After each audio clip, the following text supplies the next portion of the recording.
திருப்பூர் மாவட்டம் பல்லடம் வட்டார பகுதியில் சட்டவிரோதமாக கொட்டப்பட்ட குப்பைகளை 2 வார காலத்திற்குள் அகற்றிக்கொள்ள வேண்டும் என திருப்பூர் மாநகராட்சிக்கு விவசாயிகள் மற்றும் பொதுமக்கள் கெடு விதித்தனர்.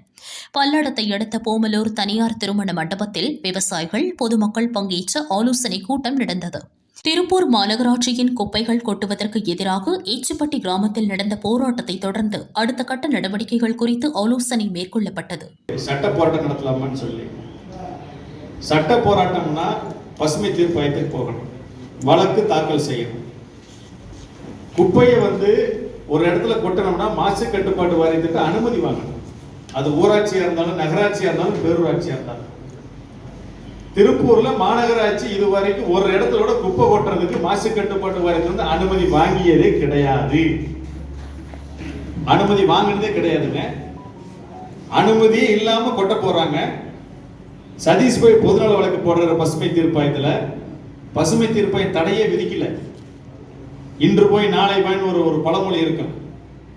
அடுத்த முறை மாநகராட்சி என்ன சொல்ற, திட்டத்தை கொண்டு வா, எப்ப கொட்டக்கூடாது உனக்கு தெரியாதா இப்படின்னு வாய் வார்த்தைகளிலேயே பேசி 1.5 வருஷமா அலைய வச்சாங்க. மாசு கட்டுப்பாட்டு வாரி 5 கோடி ஃபைன் போட்டிருக்கு, 3.25 கோடி ஃபைன் போட்டிருக்கு. அனுமதி இல்லாம குப்பைகளை கொட்டி சுற்றுச்சூழலுக்கு மாசு ஏற்படுத்தியதற்காக திருப்பூர் மாநகராட்சிக்கு மாசு கட்டுப்பாடு வரை 3.25 கோடி ஃபைன் போட்டிருக்கு. ஆனாலும் நீதிமன்றம் தடை கொடுக்கவே இல்லை. மக்கள் இணைந்து போராடித்தான் இன்னைக்கு அங்க நிறுத்தி வச்சிருக்கிறாங்க. அதுதான் வரலாறு. எங்கெல்லாம் இடம் கிடைக்குதோ, எங்கெல்லாம் மக்கள் ஏமாளிகளாக இருக்கிறார்களோ, எங்கெல்லாம் விழிப்புணர்வு இல்லையோ, அங்கெல்லாம் மாநகராட்சி குப்பைகளை கொட்டி கொண்டே இருக்கும். எங்கெல்லாம் மக்கள் ஒற்றுமையா இருக்கிறீங்களோ, எங்கெல்லாம் ஒன்றுபட்டு தடுக்கிறீங்களோ, அங்கெல்லாம் சட்டத்தை காப்பாற்றுகிற பணியை நீங்கள் செய்ய இருக்கிறீர்கள். அரசாங்க சட்டத்தை போட்டுருச்சு, விதியை போட்டுருச்சு, திடக்கழிவு மேலாண்மை விதிகளை வகுத்தாச்சு. ஆனால் வகுத்த இடத்திலே அந்த சட்டத்தை காப்பாற்றுகிற பணியை யார் செஞ்சிருக்கணும்? மாவட்ட ஆட்சியர் செஞ்சிருக்கணும், கோட்டாட்சியர் செஞ்சிருக்கோம், வட்டாட்சியர் செஞ்சிருக்கோம். ஆனால் சட்டத்தை காப்பாற்றுகிற பணி யார் செஞ்சது? நேற்று முன்தினம் நம்ம தான் செஞ்சோம். சட்டத்தையே காப்பாற்றுறதுக்கு நாம் கூட்டமாக திரள வேண்டி இருக்கும் போது சட்டப்படி கோர்ட்டுக்கு போங்கன்னு ஆலோசனை கொடுக்குறீங்க. நாங்களாம் கோர்ட்டில் நடந்து நடந்து நடந்து முட்டி தேய்ச்சுதான் வச்சோம். நீதிமன்றத்தில் நீதி கிடைக்கும் நம்பிக்கை இருந்தா, அங்க ஒரு அண்ணன் சொன்னார், வெள்ளலூர் குப்பை கிடங்குல அண்ணன் ஈஸ்வரன், அவருக்கு என்னைக்கோ தடை கிடைச்சிருக்கும். விதிகளை கொண்டு எவ்வளவு நாள் ஆச்சு? தொடர்ச்சியாக மாநகராட்சி பேரூராட்சி எங்க போனாலும் குப்பையில கொண்டு போய் பாறைகளில கொட்டுவதுதான் அவர்களுக்கு வாடிக்கையாக இருக்கிறது. அரசே சட்டம் போட்டிருக்குது, நீதிமன்றங்கள் தடை விதிப்பது கிடையாது. கொற்றவன் கொட்டிட்டே இருப்பான். கொட்டி முடிச்சதுக்கு அப்புறம் என்ன பண்ணுவாங்க? ஒரு 1 கோடி 50 லட்சம் ஃபைன் போடுவாங்க. அந்த ஃபைன் யாரோட வரிப்பணத்துல இருந்து கட்டுவாங்க? நம்ம வரிப்பணத்துல இருந்து கட்டுவாங்க. அது எதுக்கு அந்த ஃபைன் போடுறாங்க?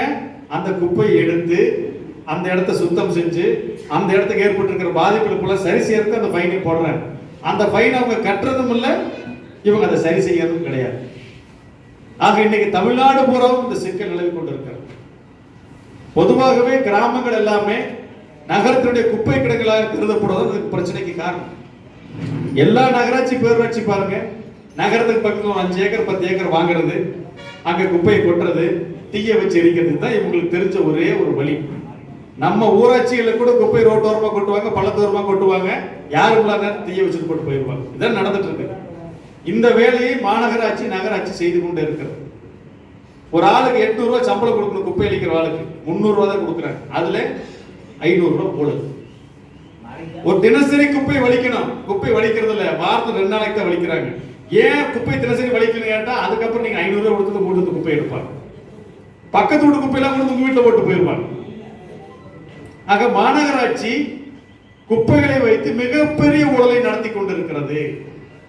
மாநகராட்சி மேயர்ல இருந்து ஆணையர்ல இருந்து அங்க இருக்கக்கூடிய எல்லாருக்கும் இதுல பங்கு இருக்குது. அதிகாரிகளுக்கு, நகரமன்ற உறுப்பினர்கள் இருக்கிறாங்க, எல்லாரும் சொல்றாங்க என்ற வார்டுக்கு வராது. அப்ப குப்பை எந்த வார்டுக்கு போகும்? நகராட்சி எத்தனை வருஷமா திருப்பூர் நகராட்சி இருந்திருக்கு, மாநகராட்சி ஆயாச்சு. குப்பையை சுத்தம் பண்றதுக்கு சட்டப்படி அவங்களுக்கு செயல்படுறதுக்கு வாய்ப்பு இருக்கா? இவங்களால செயல்பட முடியுமான்னு கேட்டா இவர்கள் செயல்பட முடியாது.